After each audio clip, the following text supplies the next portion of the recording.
how to talk to your children about their bodies, particularly when they're little. I think it's important that children know the anatomically correct names for their privates. It's important because those who actually know what those parts are called are less likely to be a target for pedophiles, apparently, statistically. So they need to know what their parts are called and that it's not okay for anyone to touch them. So, and that they're not for sharing. And what is important is, well, there's lots of things important, but one is also, this was so funny, teaching them what is appropriate in what context. So, hilarious story happened at my school that my kids go to, and show and tell, kindergarten class. A little boy stood up and he just learned about the birds and bees, and he dropped his pants in front of the whole class and was explaining, this is a penis and this is the testicles and the sperms come out there and yada yada yada. And all the little kids were like, oh, okay.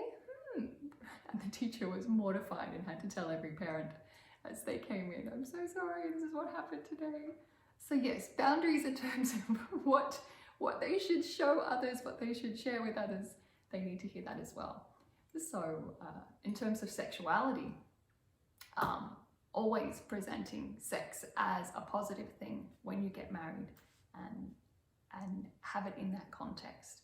And they will work it out one day that people have sex outside of marriage, but just presenting it in that context and as a blessing and as a good thing is a really healthy foundation. I don't think children need to be shamed at all for, exploring what their bodies do. Little boys are going to work out what feels good and they're going to touch that area.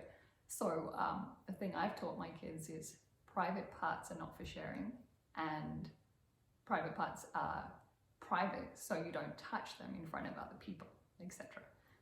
Just little boundaries around there, it's really healthy. And in terms of teaching your kids about sex, age appropriate, you have to get in first. You have to get in before school friends teach them. You have to get in before the media or, God forbid, the pornography out there teaches them what it is, and being age appropriate. So when my little one was very young, and she came to me and I said to her, honey, you know how you look like daddy? She's like, yeah.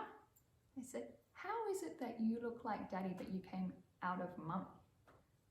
She thought, I have no idea. It was so cute. I said, oh, it's because it was the egg from mummy and the seed from daddy. And she was like, okay. And off she skipped, and that was enough. That's all she needed. My next child, far more scientific. It's like, okay, so it's the seed from daddy and the egg from mummy.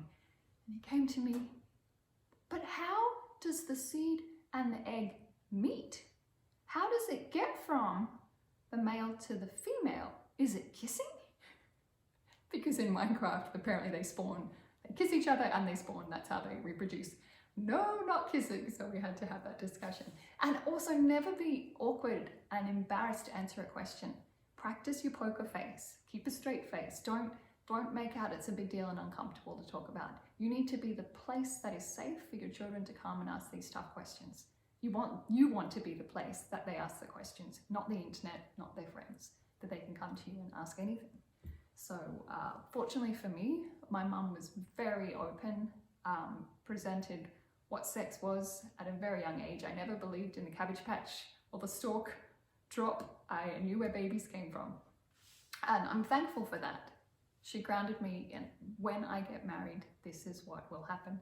So I had that foundation, and that carried me through. I remember even being 11 years old, knowing I wanted to be a virgin on my wedding day, not knowing if it was at all possible, but that was a desire in my heart.